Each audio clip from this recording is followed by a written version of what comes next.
Historically, the finest athletes in the world have gathered in this mountain town to reach for the pinnacle of their sport. In the next hour, collegiate skiers from mountaintops across the country will challenge both themselves and the Adirondacks. While some will lose their edge and find only heartache and disappointment, others will go home as national collegiate skiing champions.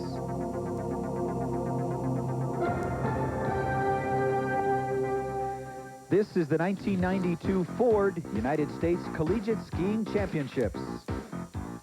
These championships are being brought to you by Ford and your local Ford dealers. Have you driven a Ford lately? Hello everyone, I'm Kevin Cusick and welcome to Lake Placid, New York. This week, 50 colleges and universities have made their way here to the Adirondacks to compete in both the Alpine and the Nordic events here at the National Collegiate Ski Championships. To help us out on the commentary on the Alpine side, he's a two-time Olympian. He's also a bronze medalist at the World Championships. Doug Lewis, welcome. Glad to be here in Lake Placid. Chilly Lake Placid this week. You know, when you talk about the Alpine side, several different types of skiers have made their way. Collegiates, all of them, but some of them have Olympic hopes, while others, this is it for them. Yes, for the majority of skiers, this NCSA Championships represents the Olympics. It's their chance to prove to themselves and their teammates that they can ski with the best in the U.S. For others, however, like junior racers, it may be a chance for them to get onto the U.S. ski team or for the foreign racers to test themselves against the best in the U.S. But for everyone, it's their chance to win and to really get excited and ski their best. Ski their best they will be doing. Each team has 5 skiers. It'll be the lowest 3 scores on each team that will count. And the team's strategy will really make a difference. Yes, the teams that are consistently finishing and the teams with the most depth will do well. The teams with just the one superstar aren't going to be in there. Okay, Doug, well, we'll start the competition with the men's giant slalom. After the first run, here are the results. We talked about a team competition. Look at Sierra Nevada in 1, 2, and the 4th position. Trond Wold is on the course. He's from BYU. He's only a freshman from Norway. His brother also is here with him in the United States. He's his coach, and Doug, it seems to pay off. He won 1 race this year by 5 seconds, which in ski racing is a lifetime. Well, that may not happen today. Because of the weather conditions the past few days with the rain and now the snow, the conditions are very inconsistent. It goes from ice to snow to ice to snow, and that's very hard to ski. Given the conditions as they are, how is he approaching the gates? He really doesn't know whether it's going to be ice or powder, does he? Well, he has to stay in the middle of his ski. If he's too far forward and hits the powder, he's going to go over his tips. And if he's too far back and he hits the ice, he's going to slide right out. So you have to stand in the middle of the ski and ski very strong. Well, he is skiing strong as he comes down through the final gates here in the men's giant slalom. Trond Wold finishes with a time of 1:18.50, but now he has another tough task. Watch 6 more skiers to see if they can beat his time. Also along with us on the telecast is Claire Meyerhoff. She's at the top of the hill now. Claire? Thanks, Kevin. The National Collegiate Ski Association sanctions more than 90% of all ski competition on the college level in the United States, organizing more than 200 races around the country each year. But this event, the Ford United States Collegiate Skiing Championships, is the main event. And for the skiers competing here, it's been a long road to Lake Placid. It certainly has, Claire. Every skier here has had to qualify at some regional race, which was tough competition in and of itself. But this here is the cream of the crop. One person that didn't travel that far, though, was Kevin Putman from Paul Smith College, and this is his home hill. Well, he'll definitely have an advantage competing here at Whiteface. He knows the hill. He's run a lot of courses on this hill, so he knows what to expect from it. However, the visibility is very bad and very tough today, so we'll have to ski very aggressively and punch the whole way down the course. You know, Doug, you talked about some very basic problems. Sometimes the goggles can even fog up in conditions like this, which causes an even greater problem with visibility. Well, with the humidity in the air and how cold it is, the goggles can fog, and when that happens, you have a decision to make. Do you keep going with the fog goggles, or do you throw them off to the side of the course and try to go at 30 miles an hour with no protection on your eyes? Well, Kevin has obviously decided to go. He's a 20-year-old freshman from Paul Smith. Paul Smith has a great ski team, a 2-year college from nearby, and his time of 1:19.92, currently enough to put him into 2nd place. We'll be back with more of the Ford United States Collegiate Skiing Championships. Stay with us. On the course now from Tahoe City, California, he's a senior at the University of Nevada, Reno, Mike Willis. And Doug, we talked about the top of the show how some of these skiers were U.S. ski team hopefuls, and Mike Willis is one of those skiers. By showing how well he can ski today, this might be a great way to have the ski team look at him. He's a very smooth and relaxed skier. You can see him hopping into his tuck whenever he can. It's very deceptive. He goes a lot faster than he looks. He was 7th in the slalom event at the University Games. He competes an enormous amount, doesn't he? He gets to a lot of races around the country. He likes to race, and you can see this is all paying off. He lets the skis run, and that's what's important in GS. You'd never know there were bad conditions here the way Mike Willis just skied the course. His time, 1:16.11, puts him into the lead. 4 more skiers yet to race. Yanni Grasic is next from Sierra Nevada. He's originally from Slovenia. He was 4th after the first run, and he's only a sophomore. You can see how aggressive he is out of the start. He can't wait to run every race, and you can see he has a sort of a European style. He brings his arms up after every gate to get his body forward to keep it going down the hill. The fog has been moving in and out all day, and Mike Willis has got to be happy that it's moving in now as some of the tougher skiers take to the course. It's sort of a crapshoot, who gets the fog and who doesn't. But every turn is filled with a lot of powder, and you don't know whether you're going to get that powder or you're going to get the glare ice.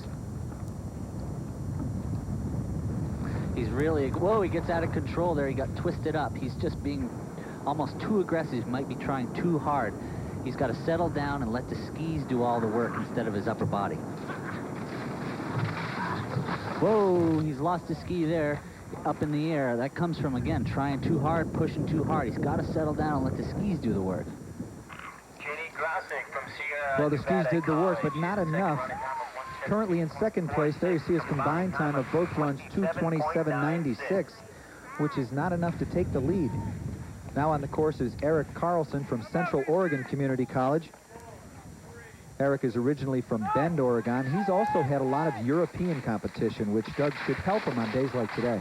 Definitely. This is what European skiing is all about. Tough courses and tough conditions. You can see right away he's using a helmet. He does that for 2 reasons. Number 1, to keep him warm. And number 2, to give him the confidence to go a little straighter at those gates. He has no problem hitting the gates with his head. I like that.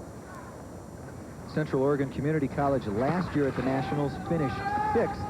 The men did in the Alpine.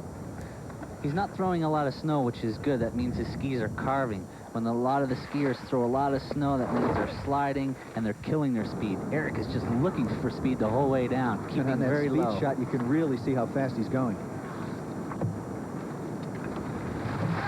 He seems to have it under control here at the bottom, where a lot of the other skiers got out of control. This could help him in the overall time. Eric Carlson from Central Oregon. And it does help him on the overall time. 1:16.73 is enough to put him in the lead for now. 2:27.15 his combined time, but we've still got 2 top skiers yet to come, both from Sierra Nevada College.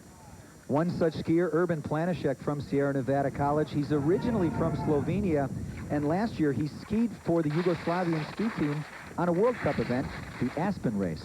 You can see the experience has paid off. He skis very confidently, very aggressive, and very strong. He uses his legs to propel him down the hill and keeping his upper body very calm. He's one of 3 skiers from Slovenia on the men's alpine team. They also have 2 women from Slovenia at Sierra Nevada College, and all of them do extremely well for that school. Well, if you train together, you tend to ski alike, and all these Slovenians and the other racers on the Sierra Nevada team ski very much alike. Very strong in the legs and very smooth in the upper body. And he is attacking this course. You can see he's trying to stay low because of the windy conditions. He's ripping gates out as he goes. He is taking a very straight line, which means he's taking out all the gates, and it's got to hurt at the bottom. It's got to hurt, but it's worth it because it puts him in the lead. 1:16.17 for this run, a combined time of 2:26.49. Well, he's still got his teammate Boyko Laplana to watch come down, and there he is at the top now in the start gate. He's also from Sierra Nevada. He was the leader after the first run, and Boyko is also one of those skiers that we've looked at earlier.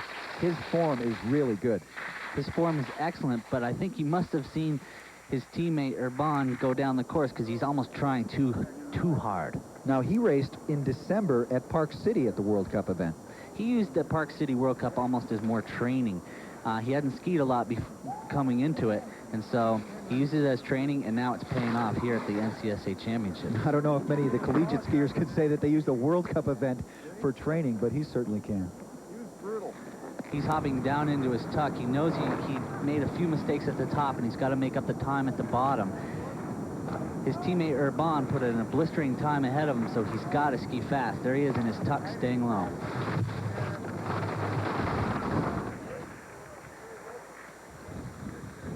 He skied this GS almost like a downhill. 1:16.23. Well, Urban Planishek had 1:16.17. Boyko was a little slower on the second run, but his combined time is enough for him to win the men's giant slalom. Boyko LaPlania from Sierra Nevada College. But look at the top 4 spots there. 4 skiers within 4/10 of a second.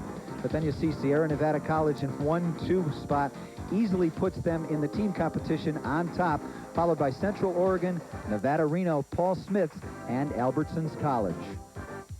A big part of the Ford National Collegiate Ski Championships is the Nordic events taking place at the Olympic Sports Complex. Let's go over to Mount Van Hovenberg now for a report. Hi, I'm Eric Evans. We're out at the cross-country course where yesterday we had a different case of spring fever. There was running water where I'm standing right now.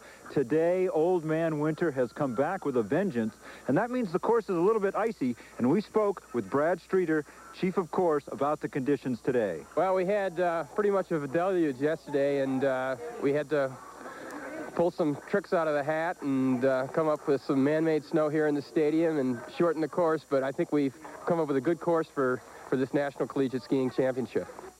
Brad's crew worked all night, and today the trail is ready to challenge the women in the 7.5-kilometer freestyle race, a little over 4.5 miles. One of the early starters is bib number 6, Kelly Jo Lindemann of Western State College. A junior, Kelly Jo skates away from the start. As another pre-race favorite, teammate Susana de Funes gets ready. A Spaniard, she learned to ski in the mountains where Ernest Hemingway set For Whom the Bell Tolls. On course, Kelly Jo powers uphill, using her upper body to augment the speed generated by her legs. Meanwhile, Melissa Fink journeyed cross-country just to get to the start.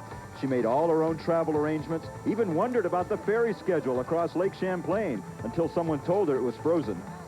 Lindemann establishes the standard the later starting skiers will shoot for. The top 3 skiers for each team will count toward the team score. De Funes is doing her job as she nears the stadium at the end of a loop. The third key player for Western State is Michelle Chuperdia, the defending freestyle champion and a superb foot runner in the off-season. Susanna churns up the only major uphill. Kelly Jo finishes with a fine time. She now has to wait for the other skiers to finish. Chuperdia has Fink in her sights as Susanna de Funes finishes with a time 11 seconds faster than Lindemann's and shows the effects of her winning efforts. Michelle Chuperdia passes Fink before the finish, and it's 1, 2, 3 for powerhouse Western State College. Melissa Fink finishes a fine 4th. It's a tremendous debut for the skiers from Gunnison, Colorado. It begins here on Main Street, where you can spend your day shopping or socializing. There are plenty of restaurants and stores to choose from. But if you're more of the athletic and adventurous type, in a matter of minutes you can be on skis, skates, or sled.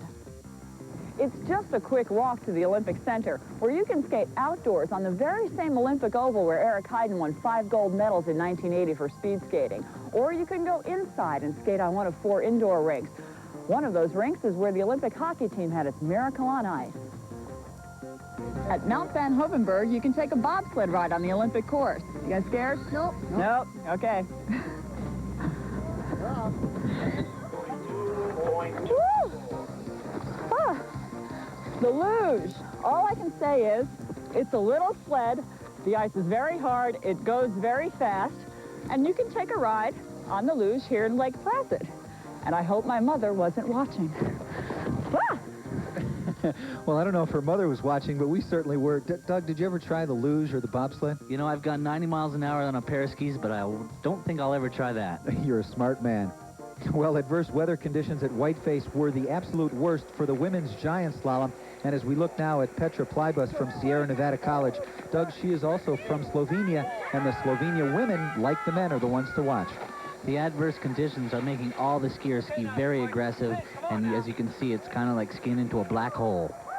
Well, she made it out of the black hole for a time of 1:04.32 on that run, 2:07.63 for a combined time.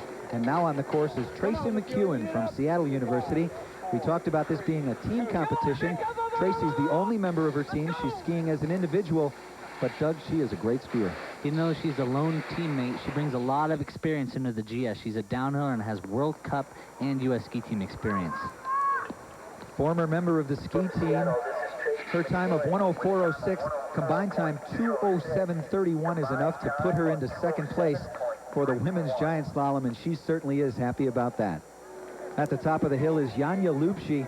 She was first in her regional race in the giant slalom, and she's the leader after the first run today. Well, because of McEwen's fast run, the pressure was really on her, and she delivered. She did. She responded to the pressure of McEwen. She responded to the adverse weather conditions here at Whiteface Mountain, and it was enough to put her on top of the women's giant slalom. It also put Sierra Nevada on top, followed by Nevada Reno, the University of British Columbia, Plymouth State College, and Whitman College in 5th place. For more Nordic competition going on over at Mount Van Hovenberg, here's Eric Evans. Based on the regional trials heading into these nationals, one skier everyone is watching is the big Swede from Central Oregon Community College of Bend, Oregon, Fredrik Schilborn. Lots of enthusiastic supporters here today. Another fast skater is Joey Palinka from Western State, who would love to match the performances of his female teammates earlier in the day. While the other skiers flail, Schilborn methodically, almost without effort it seems, flies over the snow. Senior Eric Jensen of Boise, Idaho, and Albertsons College takes off quickly as Schilborn completes his first lap. Can anyone stop the Swedish speedster? Late starting Jeff Blumenthal will know from his Albertson coaches just how fast Schilborn is going. With skiers doing multiple loops, it gets crowded on the narrow trail. Eric Jensen shows some fatigue after his rambunctious start. As eyes turn to Blumenthal, he is posting better intermediate times than Schilborn. The first-year college student from Sweden fights through the falling snow, finishing just behind Nevada Reno's Matt Bodeker, who left the start gate 7 minutes before him, as Eric Jensen starts his last lap. Palinka completes the course currently in second place. But Jeff Blumenthal is on high-octane fuel today. Notice he's just a bit quicker here than Eric Jensen was a few minutes previously. Eric finishes knowing that he may be bumped from the top 3, but that his team is in good shape. Although tiring, Blumenthal drives to the finish with all the energy he can muster from his powerful thigh muscles, overtaking all of the earlier fast times, to say nothing of the cold wind and the driving snow. Some quick math shows that the battle for the top college men's Nordic team is going to be a 3-school battle throughout these championship races. I had a chance to catch up with the men's winner after the race. We're here with Jeff Blumenthal, who won the men's race from Albertson College in Boise, Idaho. And Jeff, it was freezing cold here with the wind. How was it out on the course? It was real tough, especially when you came around the corner and started coming back to the stadium. It was real flat, and there was a lot of wind, and the course really slowed down in that part. You started bib number 53 toward the end. Do you think that was an advantage for you today? We had made the seating prior to this freeze-up that we had here, and it would have been an advantage if it was a little bit warmer, but today I don't think it was an advantage because I had to pass a lot of guys right off from the start. We'll be back to Mount Van Hovenberg for more cross-country action, but let's go back to Kevin and Doug. Doug, as we get set now to start the ladies slalom event, the temperatures have dropped from the 30s down into the teens. Although it's a sunny day, the course is rather icy. It's blue ice. It's what we in the East called Eastern powder. It's very hard to ski, and it's rock hard. You know, this is a little bit more technical in terms of the giant slalom and the slalom. The slalom event will test the skier a little bit more. Yes, number one, they have to have very sharp edges for this ice. And number two, they have to attack the course. They have to act instead of react. If they get in the back seat, lean back, they'll be out of the course before they know it. As we start the second run, Sierra Nevada in the 1-2 spot after the first run. Petra Plybus in first place, followed by her teammate, Janja Lupsi, Nicole Pelletier, Susie Mares, and Kirsten Mohill, 3, 4, and 5. And on the course now, Paula Wilson. Paula originally from Collingwood, Ontario. She was 9th after the first run, and Doug, Sierra Nevada gets skiers in from all over. Paula has spent a lot of time training with the development ski team up in Canada. Here in the slalom, she's skiing very stable and very under control. In slalom, there's so much room to make mistakes that you have to ski smart. Watch her right arm as she skis. She seems to hit every pole with that right arm. It's an adaptation of the move invented by Tamara McKinney called the cross shin. It's a way to get the ski pole out of your way so it doesn't hit you in the head.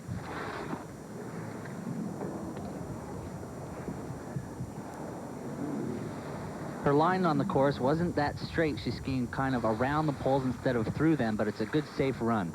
Well, as she comes across the finish, 4:94 is her time for that run. A total time of 1:27.67 puts her in the lead, but she's got 8 skiers to watch from the bottom of the hill. Christina Bergstrand from Western State College, 7th after the first run. She finished 4th in 1990 and in 1991 at these national races. She's from Western State College in Gunnison, Colorado, and Doug, Gunnison, often the coldest spot in the country. She's using the cross shin technique. You can see her put her arms forward and punch each slalom gate out of the way. She's a little back on her skis and reacting instead of acting like I said. She's got to bring her hips forward and be more aggressive. She got back there and she did straddle the gate. She's got to hike and make that gate. Known as a hiker, obviously, for what she's doing, wouldn't happen in a World Cup event, but for the team competition, she's still got to get that time. In World Cup, if you ski out of the course that much, you're out. She, to finish for the team, had to hike up. Oh, and there she's out again, straddling another gate. And she's not going to hike now. She's going to call it a day. So Christina Bergstrand from Western State College is out of the run today. But let's take another look at the run and see where she got out of control. She's on top of it here, but as she goes through this flush, she gets back, twisted up, and she's not prepared to keep going through this slalom, and she straddles there. After hiking, though, later on down in the course, I don't think she was completely there with her head probably thinking about the earlier fall and got back again and straddled there. Making up for 2 straddles is just too much. No, she put the brakes on pretty heavy after that last gate, which would be her last gate of the day. But we've got lots more skiing. Stay with us. Good job, Grant. Next on the course from Minnetonka, Minnesota. She's a junior at the University of Minnesota Duluth, Leslie Flatley.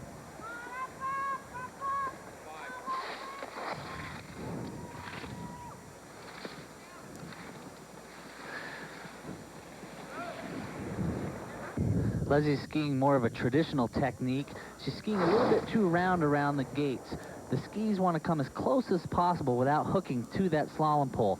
The reason she's going wide, probably because it's very icy, and 2, because she probably wants to finish for her team points.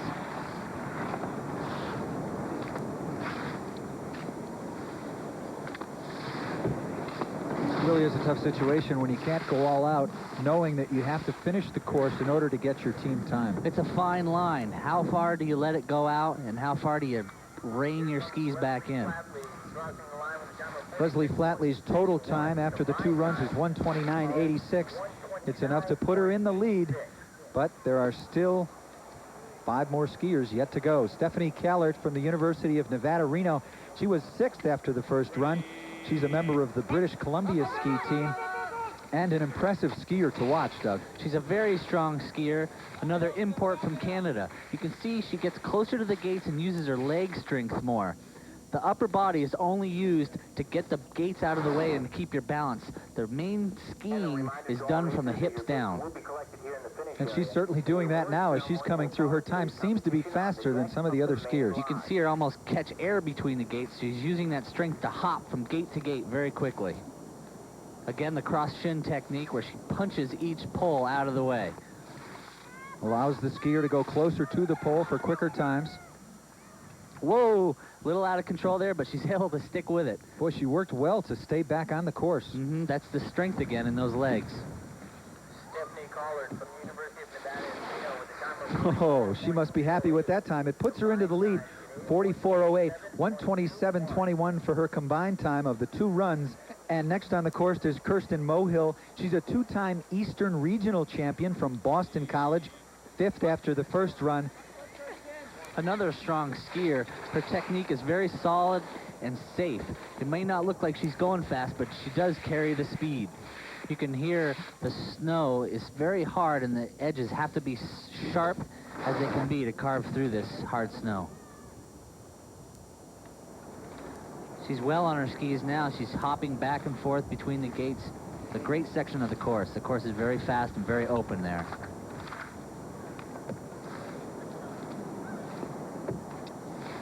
You can see her reaching forward with her arms, try to keep all her momentum heading down the hill. Well, she comes into the final portion. She's wearing bib number 1, and that's the spot she'd love to be in after this run.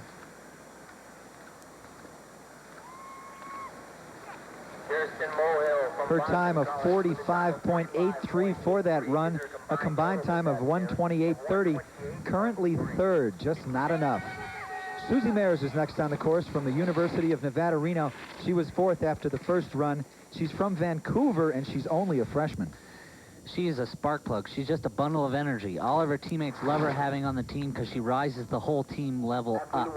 And the NCSA Smith Corona Championship Scholarship Award. She's originally from Czechoslovakia. She speaks fluent Czech. Her parents moved to Vancouver, but she originally started skiing on the hills over in Europe. She's the most aggressive skier we've seen yet today on this course. She's a little bit out of control, but that's from all the speed she's carrying. Look how close her feet are getting to the slalom poles. She's a psychology major at the University of Nevada, Reno, but I don't think she can psych herself down this course. It's all physical talent here. Physical talent, 44 flat for this run. Puts her in the lead. She's got to be happy about that. 126.39 for a combined time. And Susie Mayers has got to be happy about that run. Next on the course, Nicole Pelletier. You might remember the name Monique. Her sister is a veteran slalom skier on the U.S. ski team. Nicole skis for Central Oregon Community College in Bend, Oregon. Last year, the women here were 2nd at in the Alpine at the National Championships. She was 3rd after the first run, so she's still hoping to medal. She and Monique ski very similarly. They just go flat out. It's thrash or crash, make or break run. And here, she's not settling for a 3rd place. She wants the gold. She's reaching and being very aggressive. If she makes it down, whoa! Oh, excellent form up until that point. She got back, and that looks like it hurt.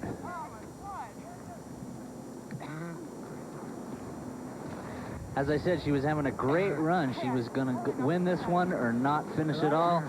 And she gets back a little here, twisted up, and she ends up skiing over a slalom gate, which kind of whiplashes her into the snow. Let's hope she's all right. Nicole Pelletier of Central Oregon Community College is okay. She's up and skiing off the course. And we'll be back with more of the 1992 Ford United States Collegiate Championships. Stay with us. Welcome back to Whiteface Mountain, where Janja Lupshi, the winner of the women's giant slalom, is on the course from Sierra Nevada College. She was 2nd after the first run. And Doug, she really is an excellent skier. Takes off fast out of the gate. She's a very strong slalom skier. She lets her legs do the work. Her arms are just there to block the gates and to keep her balance. Her legs are propelling her down the mountain. You can see her catching air between the gates, looking forward, and just working her ski. Well, you talk about working her ski. Chris Hendrickson, the coach at Sierra Nevada, says he looks for good students, obviously, but he also looks for people who are willing to work hard. None of these team members can relax. There's always young skiers, new skiers coming in to take their place. That's why these people ski hard every run, and you can see she's just going for it. As she comes across the finish now, 43.08 is her time for this run. She had a combined time of 123.56. Janja Lupshi is now the leader, but yet on the course, her teammate, Petra Plybus from Sierra Nevada College, she was the leader after the first run, and Petra and Janja could be 1-2 here. This is very impressive skiing. She's holding nothing back.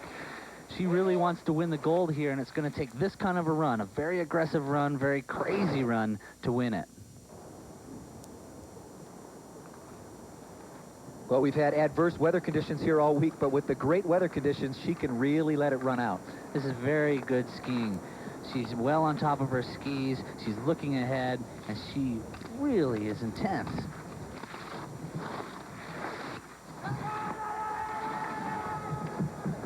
The crowd cheering her on as she comes across the bottom portion of the hill and nearing the finish line. She's still skiing aggressive, and her time of 42.79, almost 1 second faster than any other skier on the course today.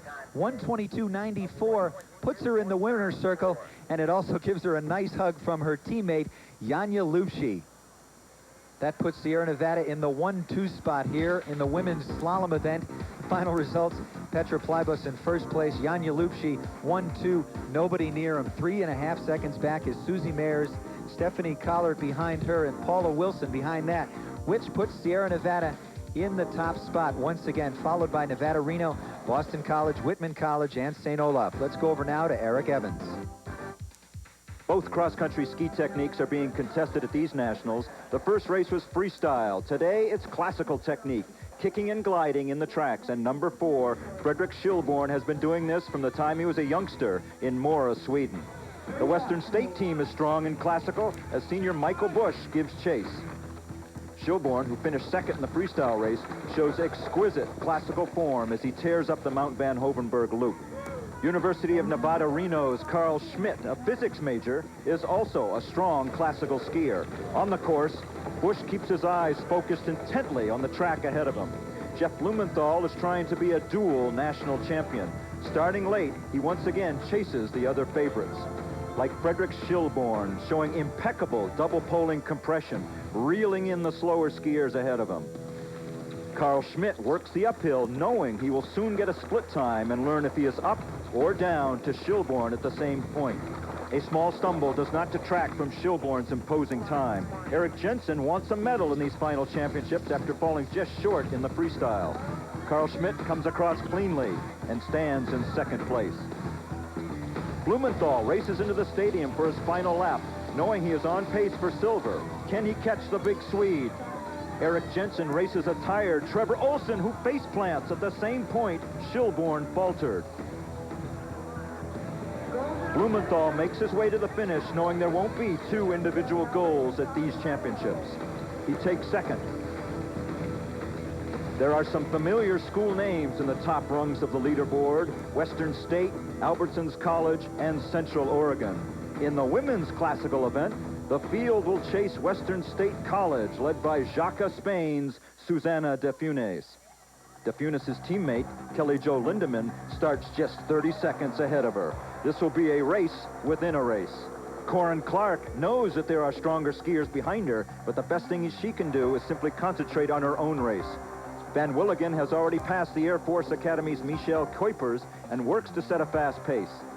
Lindemann with bib 22 is the hare, and early on she skis a bit frantically, as Susanna De Funes, number 23, is the relentless hound. Corin Clark double poles across the line in a time of 29 minutes and 47 seconds. She is the current leader. Michelle Chaperdia finishes strongly, but a 1-2-3 Western State finish is unlikely in the 7.5-kilometer classical race. Van Willigen nears the finish. She tries to put seconds, even tenths of seconds, between herself, De Funes, and Lindemann. De Funes has passed her teammate, and that can work to both's advantage. Their teammate, Chaperdia, crosses the line and currently stands second. De Funes and Lindemann attack the finish line together. They skied together the entire last lap, boosting each other. De Funes wins the gold, and Lindemann the silver by just 1/10 of a second over Bemidji State's Van Willigen. That 1/10 of a second was gained by Lindemann, holding on to De Funes in the last lap. In the results, it's Western State 1-2-5, followed by Bemidji State, Central Oregon, and the Air Force Academy. Western State College ski coach Miles Minson is very aware that De Funes passing Lindemann actually enhanced his team's placing today in Lake Placid. Well, Kelly was floundering a little bit when she started. She didn't have a very good start, and on the ice she couldn't get her rhythm going, and Susanna came by and picked her up a little bit. she got things together and started skiing well. Sometimes that's what it takes to help you out a little, and that's what helped Kelly today, was watching Susanna ski and get with her and try and get on the same rhythm. Another convincing day for Western State College. The women's 3x5 kilometer relay is a mass start with 4 teams competing: U.S. Air Force Academy, Bemidji State University, Central Oregon Community College, and heavily favored Western State College. Surprisingly, however, Van Willigen of Bemidji State is the first lap leader.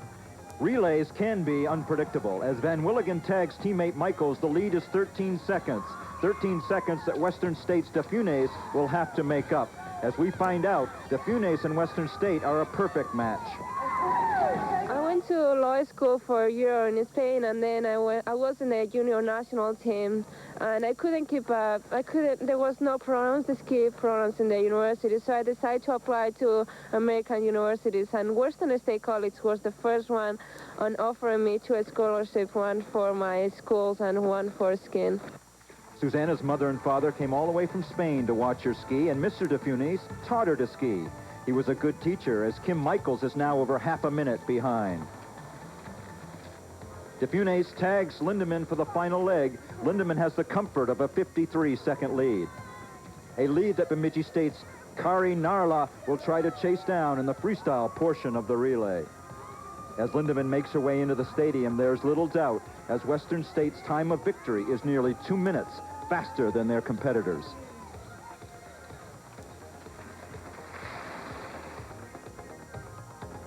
No surprise here, as it has been throughout these championships. Western State in first, Bemidji State second, Central Oregon third, followed by the Air Force Academy.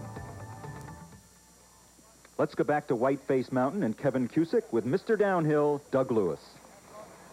Getting set now for the men's slalom event. We saw Sierra Nevada do awfully well in the giant slalom, and such should be the case, Doug Lewis, in the slalom event. They'll be the team to beat again. The Slovenians ski very aggressively, and they attack the course. If the other teams can ski smart and finish both runs, they might be able to challenge Sierra Nevada.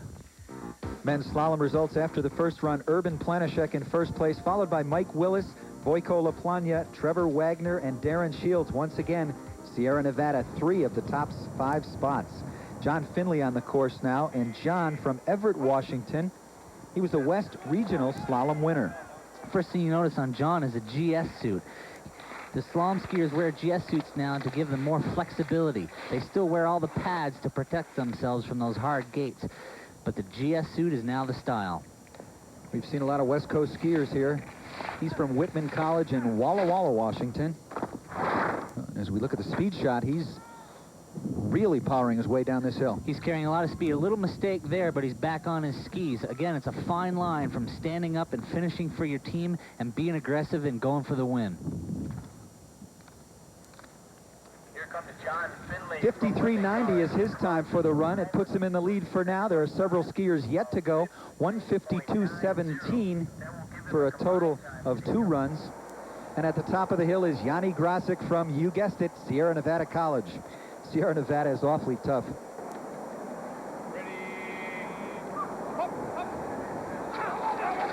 Very aggressive out of the start.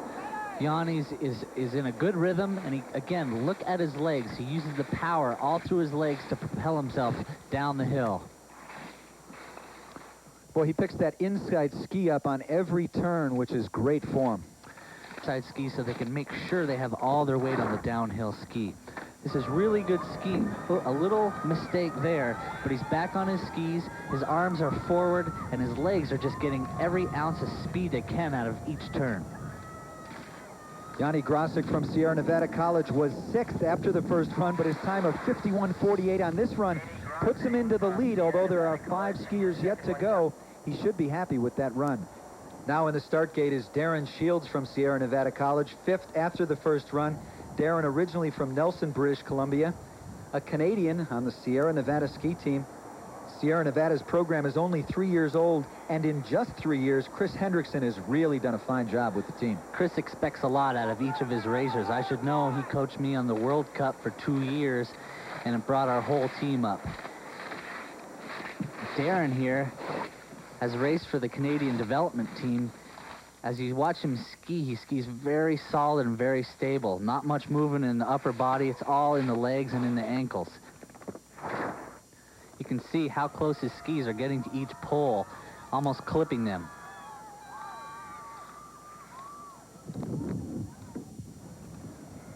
Darren carries a lot of speed into the finish, finishes very aggressively. His time 52.62 for this run. That's enough to put him into second place. 4 more skiers yet to come. Stay with us. Trevor Wagner from Central Oregon Community College is at the top of the course now in the start gate. He was 4th after the first run. He's originally from Sandpoint, Idaho. And Doug, you were over in Sapporo, Japan at the World University Games, and he finished 12th in the downhill there. He's a very excellent downhill skier. You can tell with the GS suit that he brings his downhill expertise over to the slalom. He's a very tall skier, too. He's got to make sure he stays in control of his skis. With a higher center of gravity like that, a little bit tougher on the slalom course than maybe in the downhill? Exactly. He has to concentrate on keeping himself going down the hill and in the course, or else he could find himself out of the course very easily. Trevor Wagner from Central Oregon Community College finishes with a time of 54.51 for this run. A total combined time of 1:51.68 currently puts him in 3rd place. At the top of the hill now is Vojko Lapanya from Sierra Nevada College, 3rd after the first run. And Vojko, we've been impressed with his skiing all week long. He would like to repeat it here with a gold medal in the slalom. Right off the bat, you can see how quick he is. His feet are moving back and forth, and his arms are just steady, looking forward down the hill.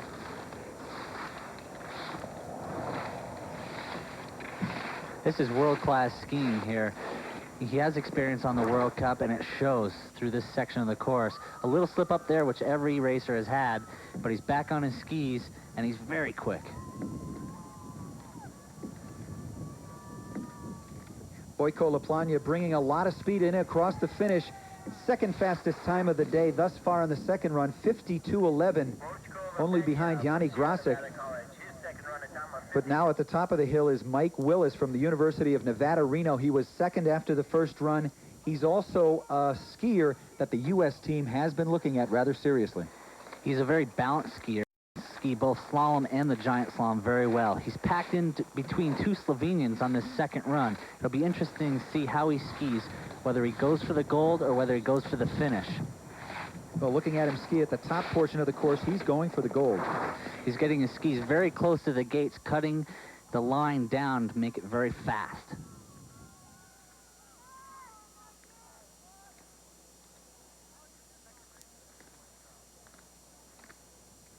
And he comes across the finish. His time today, very impressive, 52.37, but not enough for first place. Puts him into second, 1:48.85 for the total combined time. Mike Willis has got to be happy about his competition thus far. Urban Planishek from Sierra Nevada College. He's the leader after the first run. He's a very aggressive slalom skier. We saw him go all out this morning. I think he really wants this slalom gold. Right out of the start, he's aggressive. I don't think he's going to hold anything back this run. It's thrash or crash, and we'll see if he makes it to the bottom.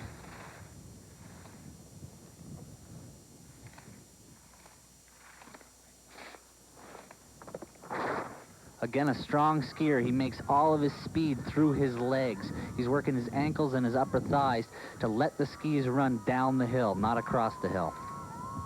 He really looks like he's pulling some great times, faster than some of the other skiers as we've seen, and yes, he certainly has. 51.29, and that'll put him in the winner's circle. It also ignites a wave here on the mountain at Whiteface, and Urban is happy as he gets high fives all around from his teammates. Urban Planishek in first place, Yanni Grasek in second, followed by Mike Willis, Vojko Lapanya, and Darren Shields from Sierra Nevada. Sierra Nevada was very impressive today. Here's Kevin with our winner, Urban Planishek. Your team did awfully well. They were 1, 2, 3 for the second run. Yeah, and then the guy with number 71 finished 5th overall. And in GS, we had 4 guys in top 10, so I'm really happy for our team. Okay, congratulations, Urban. More going on over at the Olympic Sports Complex. Here's Eric Evans. There are 3 schools dominating men's skiing: Western State, Central Oregon, and Albertson. But who's the best amongst those 3? Today's relay will find out. Head to head. 13 teams in a mass start charge out like a scene from the old Rawhide television show. No need for split times today. Just look around you to determine your current position. In the middle of lap 1, Carl Schmidt of Nevada Reno and Michael Werner of Western State College have broken free from the horde. 13 seconds back is the rest of the field, including Eric Jensen, but it's led by Joe Jensen, Eric's younger brother. At the stage area, the distance between Nevada Reno and Western State has grown to 7 seconds. The burden of maintaining the lead falls on Glenn Yerriman, while Michael Bush chases. But where is Central Oregon? Soon, Bush leaves Yerriman far behind. But look at the ominous figure in the background. Central Oregon's Shilborn. The margin is 20 seconds. Bush's lead is dwindling, a phrase we've heard of late in political circles. As Shilborn tags off to Eric Messenger, the Central Oregon lead is 1 minute and 15 seconds. A deficit Joey Palinka will try to erase. But Messenger only builds on the lead, and he crosses the finish line first, hat askew from the effort. For Western State College and Joey Palinka, it's a silver medal day. When Bemidji State's Halverson crosses the line ahead of Albertson's Dan Slater, the overall title at these national championships goes to Central Oregon Community College. A bittersweet victory for COCC as they will be dropping skiing next winter. Coach Tom Peacock was working on an ulcer during the first part of the relay, but he had an ace in the hole. Well, Frederick's been our strong man all year. At regionals, we were back 1.5 minutes, and so today we had pretty much the same team. So today, being back 35 seconds, it looked pretty good. And the leaderboard looks pretty good for the school from Bend, Oregon, Central Oregon. Now, Claire Meyerhoff takes a look at the spirit of these national championships. For collegiate skiers, life is often measured by clocks and calendars, always leaving those lingering questions like, how fast was my time? How many days until the next meet? Or what will I do after graduation? But when the last race is finished and the diploma is awarded, only 2 things will stand the test of time: the memories and the people they meet along the way. We don't have any school vans or anything. We just caravan in a couple of our cars, and we're staying in a little place that we could find for pretty inexpensive, but we're just doing fine. It's been really fun so far being out here. The first thing that comes to mind is the fact that we're able to participate in such a big event and collect this team spirit, hanging out with people from out west, Colorado, just about meet new people, make new friends, and just being part of this collegiate event is just #1. For some, the reward is a medal, but for those who came to Lake Placid knowing they wouldn't finish first or even 21st, their reward is in the challenge itself. And this year it's just been our ultimate goal was to go to nationals, and we set our goal to get here, and now I think our ultimate goal is we're trying not to finish in last place, and that's even tough to do here. So when the final run is clocked and the total times tabulated, the images of this event could make an impression that lasts far longer than the 18-hour drive home. Doug, your final thoughts. Well, I'd like to congratulate all the individual medal winners because they skied above their ability, and I think they'd make a great addition to any of their national teams. You know, you skied so many years on the World Cup Tour, and on that tour you're really concerned about the individual. But here we really saw the teams come together with a great sense of spirit. Well, this is all new to me. To see the racer come down and just get flocked by their team, it was really good. The excitement and the intensity was there the whole week. Okay. Well, for Doug Lewis, for Eric Evans, and for Claire Meyerhoff, I'm Kevin Cusick. Thanks for joining us. The Ford United States Collegiate Skiing Championships have been brought to you by Ford and your local Ford dealers. Have you driven a Ford lately?